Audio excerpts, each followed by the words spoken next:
लक्ष्मीनृसिंहपदाम्बुजभृङ्गा भगवतोत्तमस्वामिन् लक्ष्मीनृसिंहपदाम्बुजभृङ्गा भागवतोत्तमस्वामिन् लक्ष्मीनृसिंहपदाम्बुजपूजक भागवतोत्तमस्वामिन् लक्ष्मीनृसिंहपदाम्बुजसेवक भागवतोत्तमस्वामिन् लक्ष्मीनृसिंहपदाम्बुजध्यान भागवतोत्तमपालय माम् श्री लक्ष्मीनृसिंहपदाम्बुजध्यानमग्नस्वरूपा पालय माम् भगवतोत्तमपालय माम् गोपाल कृष्ण प्रभु पालय माम्।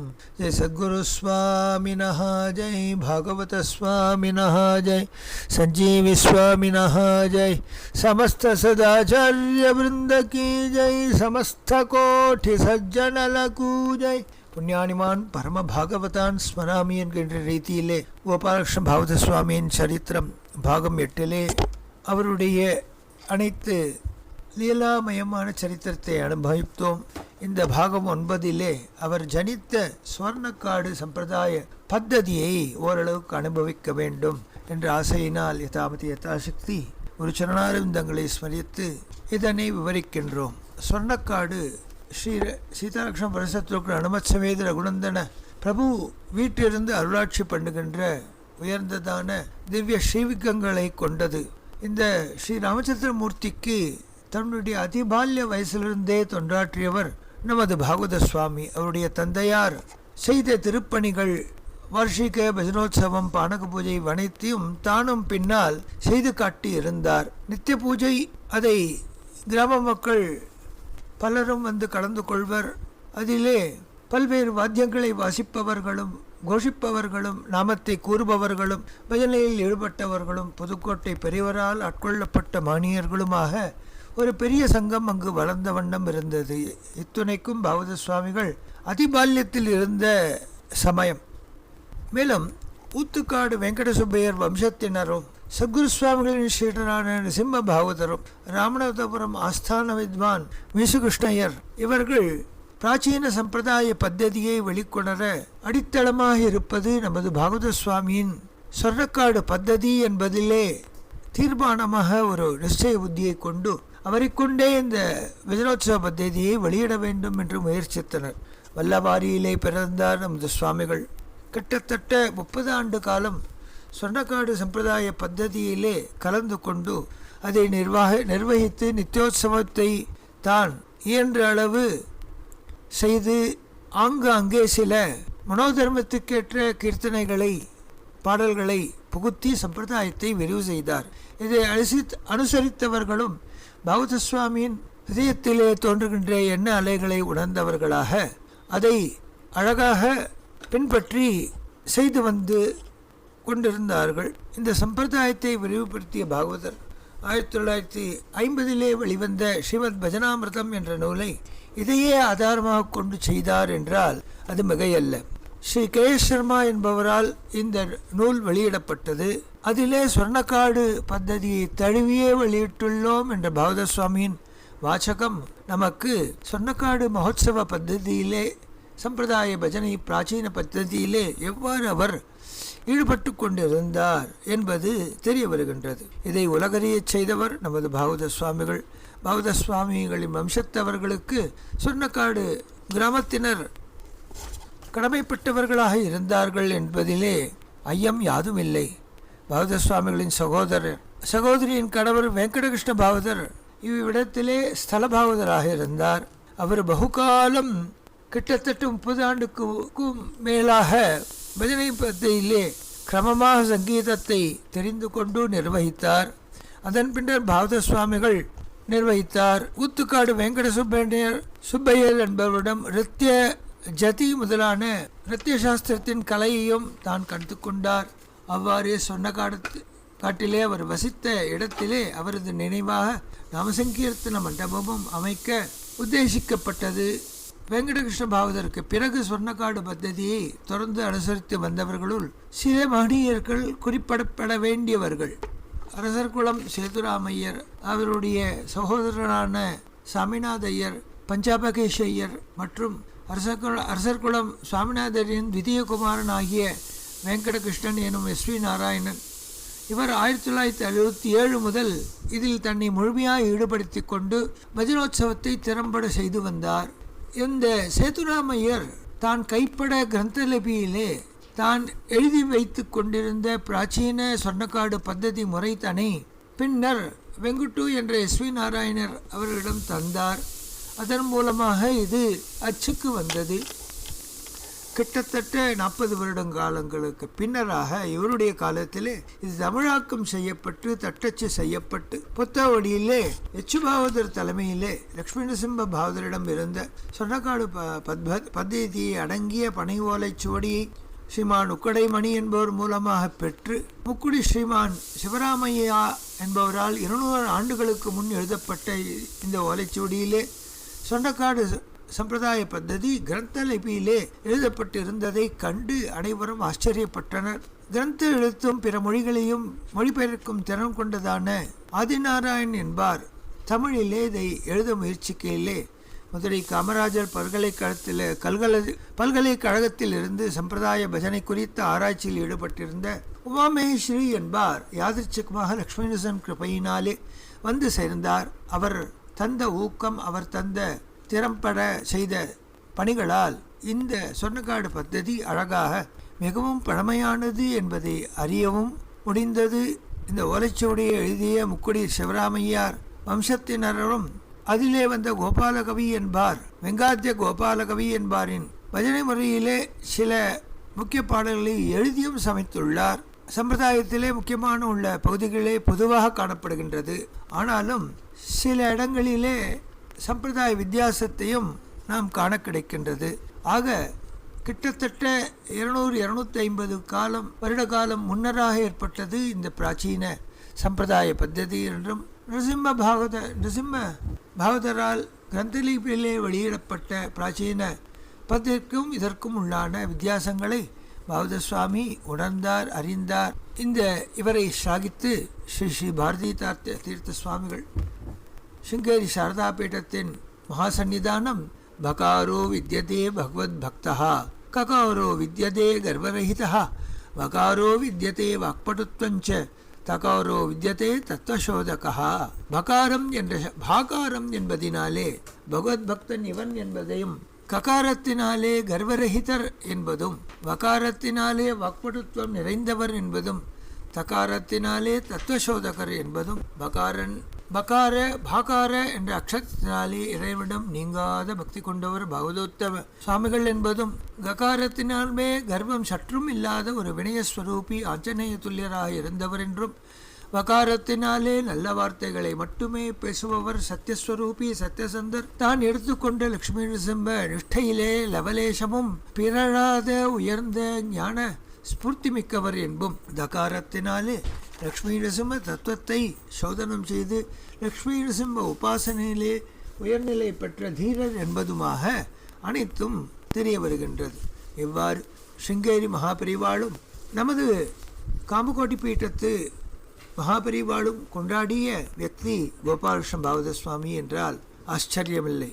கோபாலகிருஷ்ண பாகவத சுவாமிகள் இந்த ஸ்வர்ணக்காடு பத்ததியிலே பொதுவாக அனைத்து சம்பிரதாயத்திலும் பாடப்படுகின்ற பிரதானமான கீர்த்தனைகளுக்கு நடுநடுவே ஆந்திர சம்பிரதாய திருமணத்தில் உபயோகப்படும் ஜீரகம் வெல்லம் சேர்ந்த பொடி செய்து முகூர்த்த நேரத்திலே மணமகன் மணவர்களுக்கு வைப்பது, பின்னர் திருமணம் நிகழ்ந்ததற்கு இதுவே அத்தாட்சி என்று கூறப்படுகின்ற விஷயங்கள், தலமராலு என்ற சோபனாட்சதையை அபிஷேகம் செய்து கொள்ளும் அந்த ஸ்லோகங்கள், லக்னாஷ்டகம் கூறி அக்ஷதை ஒருவருக்கொருவர் போடுவது, இன்றும் பத்ராஜல ராமதாசருடைய பத்தத்தை அனுஷ்டித்து பத்ராஜலத்திலே எவ்வாறு வைதிக பஜன சம்பிரதாய கலந்த பத்ததி நடைபெறுகின்றதோ அவ்வாறே இதுவும் வைசிஷ்யமாக கூறப்படுகின்றது. வசந்தோத்சவ காலத்திலே ராத்திரி பிரகரணமாகிய ராமலக்ஷ்மண லக்ஷ்மி நரசிம்ம ஆஞ்சநேயருக்கு சந்திரகாப்பு அலங்காரம் இவை பின்னர் விஸ்தாரமாக பவளிப்பு சேவை இது ஆச்சரியமாக நடைபெறும். இதற்கு ஆதாரமாக இருந்த காலஞ்சென்ற கருடாத்திரி கிருஷ்ணமூர்த்தி பாகவதர் எனும் சொன்னக்காடு பத்ததியை அனுசரித்த மூத்தவர். சேதுராமையர் அரசர் குலம் அவர்கள் வழிவந்த அவர்களால் கிடைக்கப்பெற்ற ஓலை சுவடி அனைத்தும் ஆதாரமாக இருந்து உயர்ந்ததான ஒரு பத்ததியை பௌத்த சுவாமிகள் அனுஷ்டித்து வந்தார். அவர்கள் தந்தையாரும் அனுஷ்டித்து வந்தார் என்பது காண கிடைக்கின்றது. மகாபரிவாள் ஒரு முறை ஆந்திர தேசத்திலே சஞ்சாரம். ஒரு புரட்டாசி சனிக்கிழமை இங்கு ஏதாவது விசேஷம் உண்டோ என்று விசாரிக்க, இங்கிருந்து 3 காத தூரம் சென்றால் ஒரு அக்ரஹாரத்திலே கோபாலகிருஷ்ண பாகவத சுவாமிகள் வந்துள்ளார். அவருடைய சம்பிரதாயப்படி அஷ்டபதி யாமம் இன்று விஸ்தாரமாக பாடப்பெற்று இன்று மாலை கணேசாதி தியானங்கள் நடைபெறும். லகுவாக அல்லது விஸ்தாரமாக சமயத்துக்கு ஏற்றபடி டோலோத்சவம் நடைபெறும். நாளை அஷ்டபதியின் தொடர்ச்சி, அதைத் தொடர்ந்து தேவதா தியானங்கள் எல்லாம் பாடி, பூஜையெல்லாம் பாடி, நிருத்தியோத்சவத்துடன் அபிநயத்துடன் கூடிய ஒரு திவ்யநாம சங்கீர்த்தனம் விசதமாக நடைபெற உள்ளது. இன்று சனிக்கிழமை. நாளை ஞாயிறன்று சீதா கல்யாண விவாகோத்சவம் பிராச்சீன சம்பிரதாய முறைப்படி பாகவத சுவாமிகள் உச்சவருத்தி ஆன பிறகு செய்ய இருக்கின்றார் என்ற விஷயம் பரிவாளுடைய திருச்செவிகளுக்கு எட்டியது. சந்தோஷப்பட்டார். அந்த கிராமத்தில் நடைபெறுகின்ற முக்கியஸ்தரை வருமாறு கூற அவர்களும் வந்து பெரிவாளிடம் அனுகிரகம் பெற்று சென்றனர். ஒரே ஒருவர் அமரும்படியாக பந்தலிலே கீற்றுக்கொட்டாயிலே ஒரு இடம் ஏற்பாடு செய், நான் வந்து அமைந்து கொள்கிறேன். எப்பொழுது வருவேன் என்று தெரியாது, ஆனால் வருவேன். பாகவத சுவாமி கீர்த்தனம் நான் அவசியம் கேட்க வேண்டும். பகுகாலம் ஆயிற்று, அவரை பற்றி கேள்விப்பட்டுள்ளேன், அவரை தரிசிக்க வேண்டும் என்று ஆசைப்பட்டு வந்தார். அமர்ந்தார்.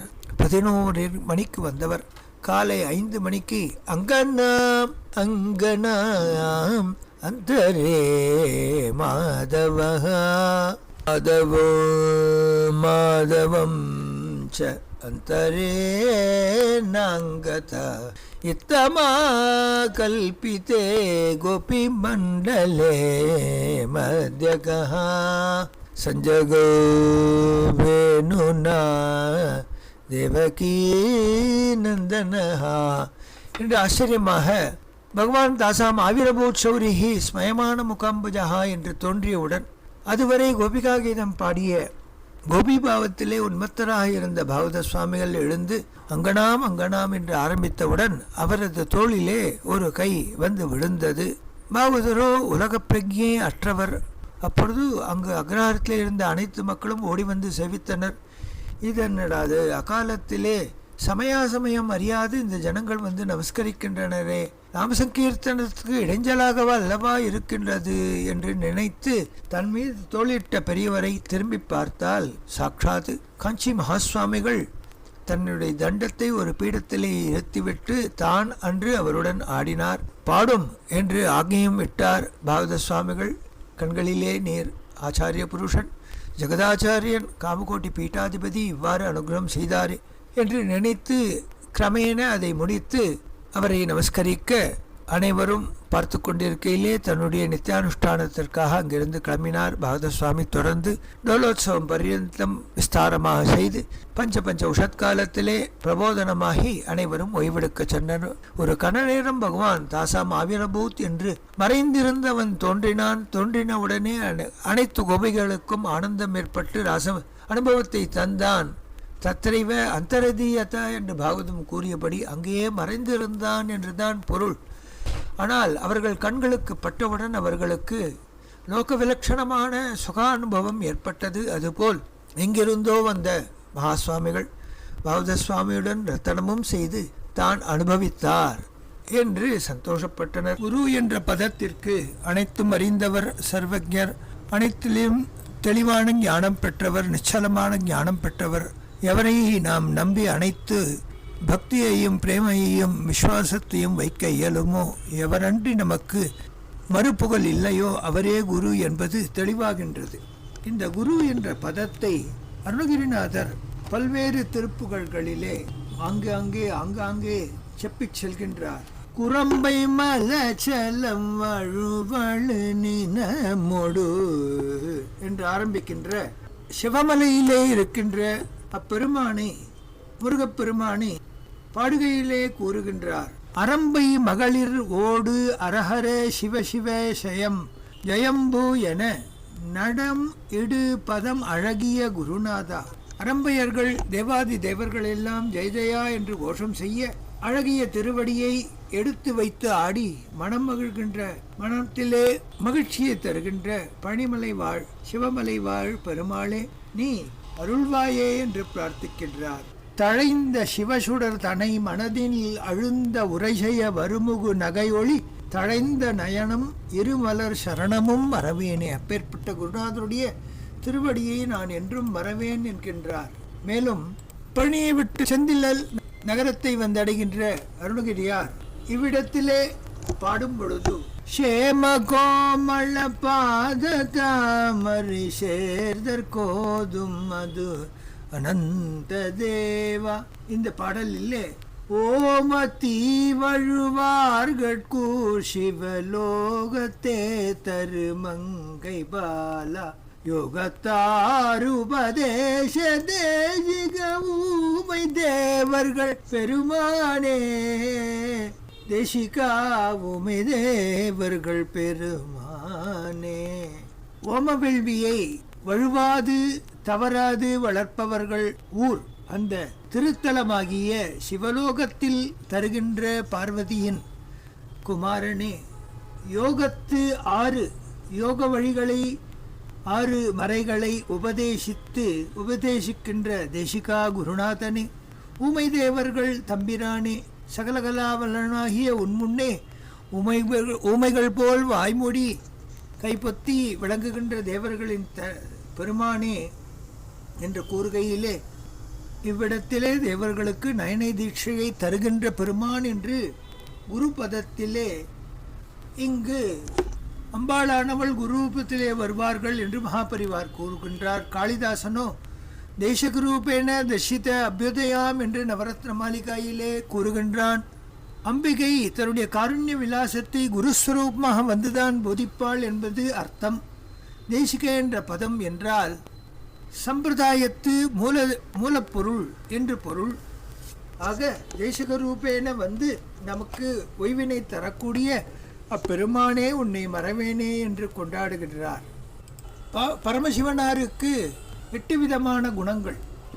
அந்த எண் குணங்கள் தன் வயத்தன் ஆதல், தன்மயமாக ஆகின்றது. தூய உடம்பினன் ஆதல், தூய்மையான சரீரத்தை உடையவர். இயற்கை உணவினன் ஆதல், இயற்கையின் உணர்வினை உடையவனாக இருப்பர். முற்றும் உணர்தல், அனைத்தும் அறிந்த சர்வஜனாக இருத்தல். இயல்பாகவே பாசங்களிலென்றும் நீங்குதல், எப்பேற்பட்ட பாசங்களில் மாட்டிக்கொள்ளாது ஈசிக்கொள்ளாது விலகி நிற்பல். பேர் அருள் உடைமை, உயர்ந்ததான அருள் தருகின்ற அந்த அருட்செல்வத்தை உடையவர். முடிவிலா ஆற்றல், அவருடைய ஆற்றல் அபௌருஷேயமானது, அப்பிரமேயமானது. வரம்பிலா இன்பம் உடைமை, ஆனந்தத்திற்கு ஹேது, அதற்கு அளவு கிடையாது, நிச்சயமானது என்று இறைவனுடைய என் குணங்களை அனுபவ ரூபேன நமக்கு தேசிக ரூபேன குருநாதன் வந்து தருகின்றான். அந்த எந்த ஒரு குருநாதரையும் சித்த புருஷரையும் நாம் நினைத்து பார்த்தால் அவர்கள் வாழ்வியலிலே 8 விஷயங்கள் சித்தமாக இருக்கும்.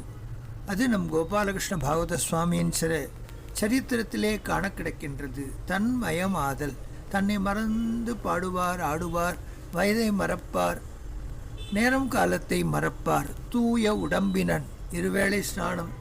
இயற்கை உணர்வினன் ஆதல், பிரகிருதியோடு இணைந்து வாழ்பவர். முற்றும் உணர்தல், சர்வஜமூர்த்தி, இயல்பாகவே பாசங்களிலிருந்து நீங்குதல். கிரகே அதிதிவத்து ஸ்திதா என்றபடி வீட்டிலும் ஒரு அதிதியைப் போல் வாழ்ந்தவர் நம் பாகவத சுவாமி. முற்றும் உணர்ந்தவர், சர்வஜத்தின் எல்லை. இயல்பாகவே பாசங்களிலிருந்தும் நீங்குதல். இந்த முற்றும் உணர்தல் என்ற கிடத்திலே ஒரு முறை ஒரு பாகவதோத்தமருக்கு ஒரு பெண் குழந்தை அப்பா என்று கால்களை கட்டிக்கொண்டு அழுதார். என்னப்பா என்றார். இவரால் பேச இயலவில்லை. அப்பொழுது அந்த பாகவத சுவாமி சொல்கின்றார், உன் குழந்தை நல்ல பஜனை செய்கின்ற பாகவதனுக்கே குரு பக்தனுக்கே ஆட்படுவான் என்றார். அவ்வாறே ஆயிற்று. இவ்விடத்திலே குருநாதாளின் சர்வஜத்துவம் வெளிப்படுகின்றது. இயல்பாகவே பாசங்களில் இருந்து நீங்குதல் என்கின்றது. கிரகே அதிதிவஸ்திதா, வீட்டிலும் ஒரு அதிதியைப் போல்தான் வாழ்ந்து வந்தார். பேர் அருள் உடைமை, அருட்சக்தி நிறைந்த ஒரு மகனியராக இருந்தார். அத்யூக சகிதா என்று வடமொழியிலே கூறுவார்கள். தபசக்தி நிறைந்தவராக இருந்தார். அவர்கள் எந்த பக்தர் எப்பேற்பட்ட இடர்வரினும் குருநாதா என்று நினைத்து விட்டால் அக்கணமே அதன் அருள் சக்தியின் மகிமையால் அது முடிவுக்கு வரும். முடிவிலா ஆற்றல் உடைமை அவருக்கு இருக்கிற ஆத்ம சக்தி எப்பேற்பட்ட காரியத்தையும் லகுவாக செய்து தருகின்ற ஒரு பெரிய ஒரு திறமை. 60 மணி நேரம் பாடச் சொன்னாலும் ஆடச் சொன்னாலும் பூஜை செய்ய சொன்னாலும் ஜபம் செய்ய சொன்னாலும் தியானம் செய்ய சொன்னாலும் செய்யக்கூடிய பேராற்றல் உடையவராக இருந்தார். வரம்பிலா இன்பம் உடைமை. வரம்பு என்பது ஒரு சிறிய வட்டம், எல்லை. அதை கடந்த வரம்பிற்கு அப்பாற்பட்ட, கற்பனைக்கு அப்பாற்பட்ட அபௌருஷேயமான அப்பிரமேயமான மகிமைகளை உடையவர், ஆற்றலை உடையவர், சர்வஜத்தை உடையவர், ஞானத்தை உடையவர், ஞான பிராச்சுரிய பக்தி நிறைந்தவர், பிரேமை நிறைந்தவர். அப்பா என்று சென்று விட்டால் அரவணைத்து நம் துயரை துடைப்பவர் என்பது இந்த குரு என்ற சப்தத்திற்கு பாகவத சுவாமிக்கு எடுப்பாக அமைந்தது போல் அமைவது துர்லபம். அன்று சீதா கல்யாண பிரசாதம் அனைத்தும் பரிவாளுக்கு சமர்ப்பிக்க பாகவதர் வந்து நமஸ்கரித்தார். எனக்கும் இவருக்கும் வஸ்திரத்தில்தான் வித்தியாசம், மற்ற அனைத்தும் ஒரே தத்துவம் என்று கூறி மந்திராட்சதையை அவருக்கு தந்து மடத்திலிருந்து மாலை மரியாதைகள் எல்லாம் பாகவத சுவாமிக்கு செய்ய, இவ்வாறாக கோபாலகிருஷ்ண பாகவத சுவாமிகள் சிங்கேரி மகா சந்நிதானம் மற்றும் காஞ்சி மகா சுவாமிகளால் கொண்டாடப்பட்ட மகனீயராக, பாகவத திலகமாக, பாகவத ரத்னமாக ஜொலித்தார். அதற்கு காரணம் ஆஞ்சநேய சதுரசமான பூர்ணமான ஞானம், பூர்ண பிரஜை, ஸ்திர பிரஜை, நிச்சலமான நிஷ்கபட்டமான உயர்ந்ததான பிரேமையை வருஷிக்கும் பக்தி. அந்த பிரேமானுபவம், ராசானுபவம், ரசானுபவம் ஏற்பட்டதனால் ஏற்படுகின்ற பாவோத்ரேகம் ஏற்பட்டு தன்னை மறந்து பாடுகின்ற, தேகத்தை மறந்து அபிநயம் ஆடி பாடி பாரத வருஷமெங்கும் திருவடியால் பதித்து பாரத வருஷத்தையே பாவனமாக்கிய மகனீயர் என்ற அமிர்தானுபவத்தை வழங்கியவர். அவருடைய வினயசீலம் அனைத்தும் அறிந்தும் ஒரு சிறு குழந்தை பாடினாலும் தான் அருகில் அமர்ந்து தாளம் போட்டு அவர்களை உற்சாகப்படுத்தி மேலும் ஊக்கப்படுத்தி அவர்களும் ஆச்சாரியனுடைய திருவடிகளுக்கு கோவிந்த புஜகுப்தாயாம் என்றபடி ஆச்சாரியனுடைய திருவடி சம்பந்தத்தை வழங்கி அவர்களையும் தன் வம்சத்தினருக்கு கைங்கரியம் செய்யும் உயர்ந்ததான பாக்கியத்தை அவர் வழங்கியுள்ளார். எண்ணற்ற பாகவதோத்தமர்களின் குடும்பங்களுக்கு பாகவத சுவாமியே பிராணநாயகன், பாகவத சுவாமியே பிராணாதாரம், பாகவத சுவாமியே பிரேமாதாரம், பாகவத சுவாமியே முழுமூச்சு. அவரிடம் கொண்ட மகத்தான விசுவாசம் பல்வேறு துறையில் பல்வேறு உயர்நிலையில் இருந்தவர்களும் உத்தியோகம் இதற்கு இவர் பின் சென்றுவிட்டால் என்ன என்று நினைத்த பொழுது, ஏகாந்தத்திலே பேசும்பொழுது உத்தியோகத்தில் இருப்பதினால் பல 100 பாகவதோத்தமர்களுக்கு கைங்கரியம் செய்யும் பாக்கியம் கிடைக்குமே, அதை நான் ஏன் இழக்க வேண்டும்? லக்ஷ்மி நரசிம்மனுக்கு நிறைய கைங்கரியம் செய்யலாமே, அன்னதானாதிகளுக்கு வாரி வழங்கலாமே, ஏன் அந்த பாக்கியத்தை இழக்க வேண்டும்? என்றபோது நாமசங்கீர்த்தனத்திலே வந்து கலந்து கொள்வோம், இயன்றபோது பொருளுதை செய்வோம், இயன்றபோது கைங்கரிய செய்வோம், இயன்றபோது பஜனைகளிலே கலந்து கொள்வோம். குருஸ்மரணையில் இருந்தால் போதும், குருவின் நினைவு இருந்தால் போதும். ஆபாத மௌளி பர்யந்தம் குருநாம் ஆக்ருதிம் ஸ்மரேத்து தேன விக்னாஹா பணஷந்தி சித்தந்தி ச மனோரதாஹா என்றபடி திருவடியிலிருந்து திருமுடி பர்யந்தம், திருமுடியிலிருந்து திருவடி பர்யந்தம் அவரை ஸ்மரித்தால் போராதா என்று ஆச்சரியமாக அதிவினயமாக ஆஞ்சநேய துல்லியரான யோகிவரியரான ஞான பிராச்சுரியரான குருநாதர் இவ்வாறு பதில் இருக்க, அவர்களும் மனம் மாறினர். எவ்வளவோ ஏழைப்பாழைகள் எங்களுடைய அக்ரஹாரத்திலும் வந்து நின்று போன பஜனோத்சவங்களை நடத்தி தர வேண்டும் என்று யாச்சித்த வண்ணம் இருந்தனர்.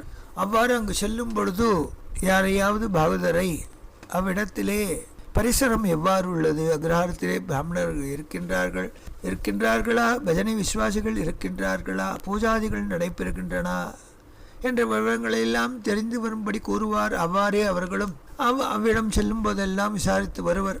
சில கிராமங்கள் செழிப்பாகவும் நல்ல தேட்டை உடையவர்களாகவும் இதர ஜாதியினர் நிறைய இருக்கின்றார்கள். ஆனால் அக்ரஹாரத்து ஜனங்கள் மூலமாக வஜ்ரோத்சவங்கள் நடைபெறுகின்றன. அதன் மகிமை கூட தெரியாத இழைப்பாழைகள் இதை நடத்துகின்றார்கள் என்றவுடனே சந்தோஷப்பட்டார். இத்தனாம் தேதி வருகின்றோம் என்று செய்தியை ஒரு தபால் கார்டிலே எழுதி அனுப்பினார். அவர்கள் ஓடி வந்து விட்டனர். வெள்ளுவண்டி கட்டிக்கொண்டு வந்து இவரை ஏற்றுக்கொண்டு சென்றனர். அவர் கண்காட்ட அடுத்த வெள்ளுவண்டியிலே அரிசி, தானியங்கள் இவையெல்லாம் ஏற்றுக்கொண்டு அவரே அந்த உற்சவத்திலே பெரும் பகுதியை செலவழித்து நடத்தி வைத்தார் என்று பல்வேறு குடும்பங்களிலிருந்து நாம் பெறுகின்ற செய்தி. ஏழையாக இருப்பார், அவர் வீட்டுக்கே இவர் செல்வார். தனவந்தர்கள் அழைப்பார்கள், மறுப்பார். பஞ்சவிருத்தி வேளையிலாவது வர வேண்டும் என்று பிரார்த்திப்பர், அதற்காக செல்லுவார்.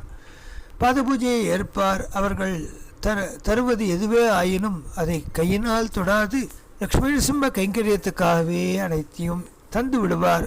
அவருடைய குமாரர் மணிசார் கோஷாலையை நிர்வகிப்பார். அவருடைய சோதரி அனைத்து விதமான பாகவதர்களுக்கு வணங்குகின்ற திவ்யங்களை எல்லாம் அழகாக சுத்தீகரணம் செய்து லக்ஷ்மி நரசிம்ம ஜெயந்தி வருகின்றது என்று எண்ணெயெல்லாம் ஆட்டி வைத்து பாகவதர்களுக்கு லேகியங்கள்லாம் தயார் செய்து இவ்வாறு அவரது குடும்பமே முழுமூச்சாக பாகவத சுவாமியின் மனத்து ஓட்டத்தை அறிந்து கொண்டவர்களாக லக்ஷ்மி நரசிம்மனே நமக்கு பிராணாதாரம், அவனே நமக்கு பிரேமாதாரம், அவனே நம் பிராணநாதன், அவனுக்காக உழைப்பதுதான் நம் ஜன்மம் எடுத்ததின் பலன் என்று அவர் வாழ்ந்து காட்டிய விதத்திலிருந்தே புரிந்து கொண்டு சிறார்கள் முதற்கொண்டு ஓடி வந்து கைங்கரியம் செய்த காலம். குடும்பமே இவ்வாறு இருக்கையிலே அவருடைய நிலை, அவருடைய பஜனையிலே அவர் பாடுகின்ற தரம், அவர் ஆடுகின்ற திறம், அவர் அபிநயிக்கின்ற விஷயங்கள், கூறும் சொற்களுக்கும் அவருடைய அபிநயத்திலிருந்து பாஷாஜானம் இல்லாவிடிலும் அர்த்தம் புரியுமா போலே அவருடைய அபிநயம் அமைந்திருக்கும். இவருடைய திருக்குமாரனான சஞ்சீவி பாகவத சுவாமிகளும் இதை ஒட்டியே தந்தையை நினைத்து நினைத்து நினைத்து அவ்வனைத்தையும் கிரகித்து கொண்டு மகத்தான லக்ஷ்மி நரசிம்ம உபாசகராக அவர் தந்தையே வாயினாலேயே இவன் பெரிய மகா தபஸ்வி என்று கூறும்படியான உயர் கியாதியை பெற்றார் என்றால் இதைவிட என்ன வேண்டும்? அவ்யாஜ கருணாமய வீக்ஷணாய சவ்யசாச்யாதி ரக்ஷக பிரிய பக்தாய திவ்ய சம்பிரதாய கீர்த்தன பிரியாய செவ்ய நரசிம்ம பத விருங்கராஜாய